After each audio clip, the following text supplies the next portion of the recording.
के जो आज के मीनिंग जो चल रही है वो क्या है? देखें, पूरी दुनिया में सिवाय इंडिया, पाकिस्तान, बांग्लादेश, बर्मा, सब कॉन्टिनेंट, इधर आज भी आईक्यू टेस्ट होता है। पूरी दुनिया में ये थ्योरी फ्लॉप है। पूरी दुनिया में ये एमटीएस टेस्ट जो आपके हो रहे हैं, आईक्यू टेस्ट हैं, ये कहीं पर नहीं होते। वहां पर ईक्यू टेस्ट होते हैं, इमोशनल क्वेश्चन। जिस इमोशन की बात कर रहे हैं, तो जब आपके अंदर पावरफुल किस्म के इमोशंस होते हैं तो आप नहर बना डालते हैं। आप कच्चे घड़े के ऊपर जो है नहर बूर कर देते हैं। आप पता नहीं क्या क्या कर डालते हैं, बड़े बड़े रिस्क ले लेते हैं आप। तो इमोशंस बहुत ज्यादा इंपॉर्टेंट हैं आपकी सक्सेस में, ये तो बात कन्फर्म है। अब अगली बात यह कि इमोशंस को समझ लिया जाए कि वो है क्या। हमने जिन चीजों को मोहब्बत का नाम दिया, पहले देख लिया जाए कि वो मोहब्बत है भी या नहीं। और हवस है, मोहब्बत है, और हमारे अंदर ये सोचें पैदा कैसे होगी। आपने जितनी भी फिल्में देखी, उन फिल्मों में आपको बताया गया कि महबूब के लिए जान दे दी जाती है, महबूब या महबूबा के लिए। उसके साथ दुनिया से लड़ा जाता है, उसके लिए वालिदैन से लड़ा जाता है, उसके लिए। यही बताया गया ना आपको। ओके, एक हो गया। दूसरा आपको बताया गया, बहुत कम मतलब है कि 80% फिल्मों में मैंने आपको बताया। उसके बाद 10% फिल्मों में आपको बताया गया कि मिशन की खातिर जान दे दी जानी चाहिए। ऐसे ही 10% में ये भी बताया गया, और तकरीबन 10% में ये बताया गया कि कंट्री की खातिर जान दे देनी चाहिए। इसके अलावा कहीं और पे वतन की मोहब्बत, फर्ज से मोहब्बत और फिजिकल लव, इन तीन के अलावा आपने कहीं और लव का पढ़ा या सुना या किसी फिल्म में देखा आपने? नहीं। अब मुझे बताइए कि जान जिसे हम कहते हैं कि वो शहीद हुआ है, जो सबसे बड़ा रुतबा है, वो जान उसने किसी के लिए देनी है, वतन के लिए देनी है, या फर्ज के लिए देनी है, या अल्लाह के लिए देनी है? एक्चुअली अल्लाह के लिए देनी है। असल कॉन्सेप्ट था कि जान तो अल्लाह की मानत है, अल्लाह के कानून की राह में देनी चाहिए। मोहब्बत है तो अल्लाह के कानून की राह में करनी चाहिए। फर्ज है तो वो फर्ज है जो अल्लाह के कानून के मुताबिक। Actually that was the love.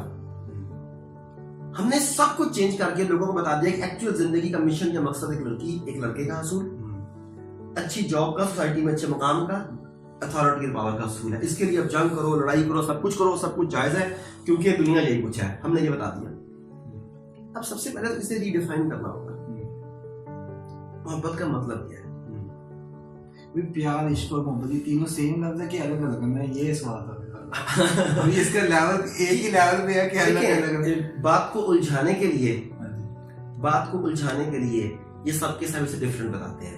एक अट्रैक्शन बताते हैं, एक मोहब्बत में गिरफ्तार होना बताते हैं, एक इश्क में है जहाँ पे खुद को उसके लिए निस्तो नाबूद कर दिया। हमने वो शायराना जुबान इस्तेमाल की है, तसव्वुफ की जुबान इस्तेमाल की है, जो कुछ भी किया है।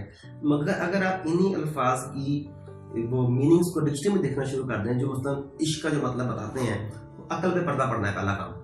अच्छा, इश्क तब होता है जब आपको महबूब की खामियां भी खूबियां नजर आए, उसकी बदतमीजी अदा नजर आए। ऐसे ही जब अकल पे पर्दा पड़ जाए उसे इश्क कहते हैं। अच्छा, अब सवाल ये है कि मुझे तो ये कबूल नहीं कि मेरी अकल पे पर्दा पड़े। क्या आपको कबूल है? नंबर एक, ये बड़ी इंपॉर्टेंट चीज है कि अकल पे पर्दा पड़ देता है उसमें। अल्लाह ताला तो कुरान पाक में गालिबन सूरह फुरकान आयत नंबर 25, अगर मैं गलती पर नहीं हूं तो, उसमें कहता है कि और तो और अल्लाह की आयात पर भी गौर व फिक्र करो, आंखें बंद करके ईमान ना लेके आओ। हम महबूब की बात में आंख बंद करके ईमान लाने को तैयार हो गए हैं। अल्लाह ताला कुरान पाक के बारे में कह रहा है कि अल्लाह के मोमिन बंदे तो वो हैं जो और तो और अल्लाह की आयात पर भी आंखें बंद करके ईमान नहीं लाते।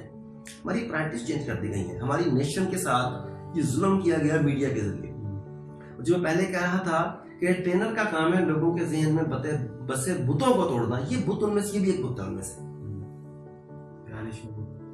करनी चाहिए क्यों? मुझे मेरे पेरेंट्स से, मेरी बीवी से, मेरे बच्चों से, मेरे दोस्त अहबाब से, मेरे काम से मुझे मोहब्बत होनी चाहिए, मगर किस हद तक कि अकल पे पर्दा पड़ना चाहिए। ये बड़ा इंपॉर्टेंट चीज है कि अकल पे पर्दा पड़ना चाहिए। फिर हमने कहा नहीं, वो एक इश्क हकीकी होता है, इश्क मजाजी होता है। पहले किसी लड़के के इश्क में मुब्तला हुआ जाता है, फिर किसी लड़की के इश्क में मुब्तला हुआ जाता है, फिर अल्लाह मिलता है। ये आज की इस्तिलाहें हैं, मगर आप बताइए कि हमने किसी सहाबी, ताबी, तबा ताबीन, कोई ऐसा 200 साल तक ऐसा किस्सा सुना हमने? ये सारा ईरानी फलसफा है। और जब ईरानी फलसफा हमारे अंदर आया, उन्होंने अपनी शिकस्त का बदला लिया हमसे। देखिए, हमें जिंदगी गुजारनी है, हमें प्यार करने वाला जीवन साथी चाहिए। मुझे उससे प्यार करना चाहिए, उसे मुझसे प्यार करना चाहिए। मुझे अपने बच्चों से प्यार होना चाहिए, उन्हें मुझसे प्यार होना चाहिए। मगर मैं बच्चों को मारता भी हूँ, उन्हें डांटता भी हूँ, क्योंकि मुझे उनसे प्यार है। अल्लाह को मुझसे प्यार है, अल्लाह मुझे सजा भी देता है, अल्लाह मुझे आजमाता भी है, अल्लाह मुझे नवाजता भी है, क्योंकि अल्लाह को मुझसे प्यार है। दिस इज प्यार। इश्क, ये डिफरेंट चीज है। बाकी मुख्तलिफ लोगों की मुख्तलिफ ओपिनियन इस बारे में ज़ाहिर है कि हो सकती है। तो मैं चूंकि खुली आंखों वाला बंदा हूँ, तो इसलिए मेरी तो इस बारे में ये राय है, आंखें खुली रहनी।